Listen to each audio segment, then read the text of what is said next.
Have you ever paused to consider why, after that long-awaited promotion or salary bump, your bank account still feels just as precarious as it did before? It's not that the money vanished, it's that something subtle shifted in how you live without you even realizing it. Today, we are exploring lifestyle inflation, that quiet force that erodes your future wealth bit by bit, not through blame, not through quick fixes, but through real lives, simple numbers, and the psychology that makes it so easy to overlook. Let us start with someone you might recognize, maybe even a version of yourself. Picture Alex, a 28-year-old software developer in Chicago. He has a solid job at a mid-sized tech firm, earning about $75,000 a year before taxes. After Uncle Sam takes his share, federal, state, and the rest, he's left with around $55,000 in take-home pay. That's roughly $4,600 a month landing in his account. Alex lives in a decent one-bedroom apartment in a neighborhood that's not downtown flashy, but close enough for an easy commute. His rent, $1,800 a month, including utilities. More than the suburbs, but he tells himself the convenience is worth it. Shorter drives, more time for life, right? Then comes the car. Back when he started his first job after college, he drove an old Honda that simply got him from point A to point B. But after his first raise, he upgraded to a new SUV on a 5-year loan. The payment, $450 a month, plus insurance and gas adding another $200. It feels reliable, spacious, adult even. Student loans are still hanging around from his state university days. He pays $300 monthly, chipping away at a $25,000 balance. And credit cards. Alex is not reckless, but there's always something. A weekend trip to see friends in New York, new work clothes for that presentation, or upgrading his phone plan to unlimited data. These add up to about $200 in minimum payments each month, though the balance quietly creeps higher over time. Now, layer in the lifestyle pressure. Alex's college friends are posting European vacations, Berlin craft beer tours, weekend trips to Paris. Social media shows colleagues with sleek apartments and the latest gadgets. He does not want to fall behind, so he joins in. $100 dinner here, $50 on streaming services and apps there. Groceries creep higher too. He's buying organic now, telling himself it's an investment in health. By the end of the month, after everything, Alex has maybe $500 left. Some months, even less. And he wonders, I'm earning more than ever. Why does it feel like I'm treading water?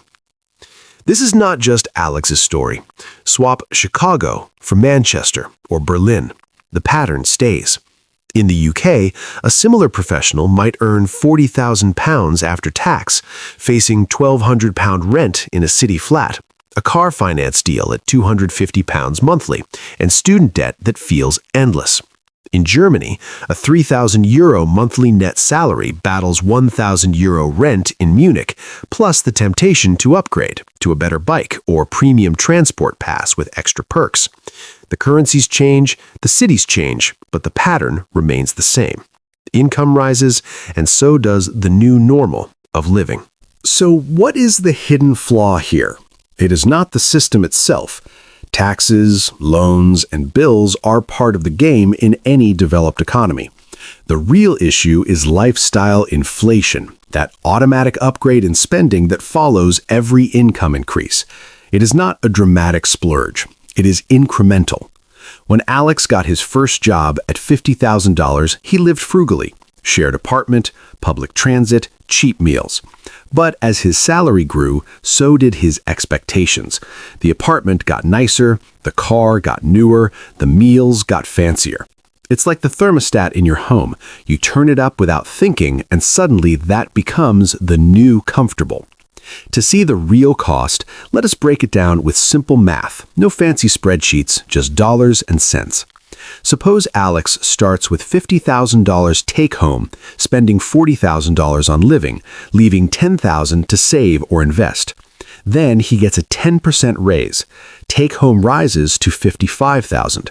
If spending stayed at $40,000, he would have $15,000 in savings. But lifestyle inflation quietly appears. Rent increases by $200 for a better place, dining out rises by $100 for nicer spots, and another $150 for a gym membership he now feels he needs. That is $450 more per month, or $5,400 per year. Suddenly, his savings do not grow the way he expected. Let's calculate properly. Original savings, $10,000. Raise adds $5,000, but if spending rises heavily, the gain shrinks.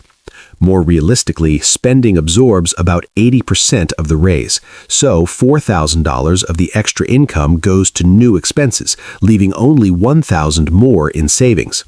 Over 5 years, with raises averaging 5 to 7%, that slow creep compounds, and instead of saving $100,000, he may end up with only $60,000 because the lifestyle kept rising. Think about the car loan, specifically. That $450 monthly payment on a $25,000 loan at 5% interest over 5 years. He pays about $29,000 in total. That is $4,000 in interest alone.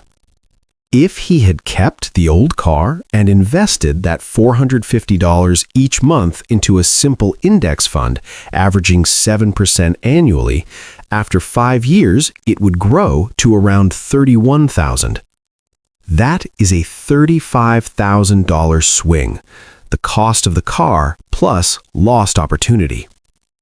Scale this to credit cards carrying a $5,000 balance at 18% interest, costs about $900 yearly just to stay in place. Or student loans, stretching them with minimum payments quietly adds thousands more in interest over time. But why does this happen? It is not laziness or greed, it is wired into the brain. Psychologically, we anchor to our current reality. When income rises, we reset what feels normal based on friends' lifestyles, advertisements, and social feeds. This is called hedonic adaptation. The new car feels incredible for a month, then it's just the car. So we chase the next upgrade, trying to recapture that feeling, but it never lasts. Social comparison makes it stronger. A colleague's new watch, vacation photos, quietly trigger envy, and the thought appears, I deserve that too. In consumer-driven societies like the US and Europe, marketing amplifies this. Easy credit, buy now, pay later offers make inflation feel painless. EMIs, equal monthly installments, for phones, furniture, everything, hide the real cost. You see $50 a month, not $600 plus interest over a year. Over the long term, if ignored, this builds quietly. Take Alex at 28.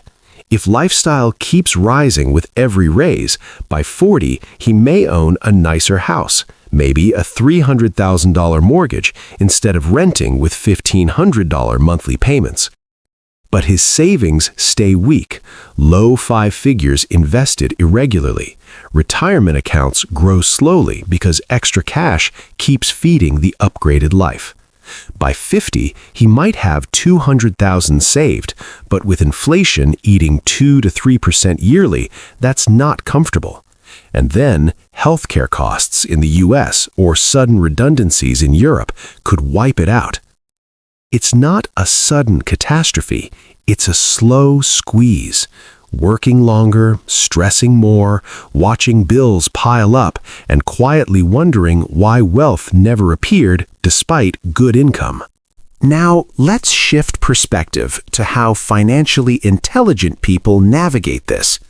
They are not ascetics or millionaires in waiting. They are just clear-eyed about trade-offs. Take Sarah, a marketing manager in London, earning similarly to Alex. She noticed the pattern early, after her first promotion. Instead of upgrading her flat, she kept the same one and funneled the extra £300 monthly into a pension fund. It is not denial, it is intentionality.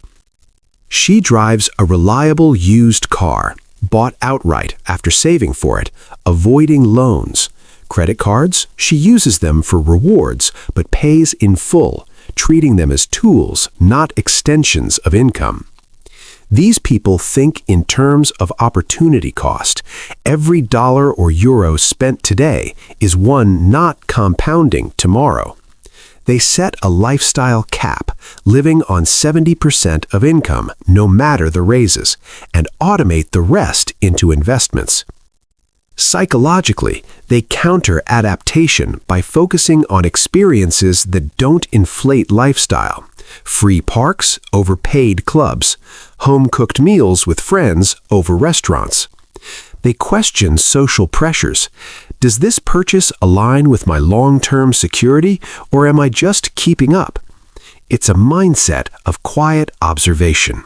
Recognizing true wealth is not visible status, it is freedom from financial worry.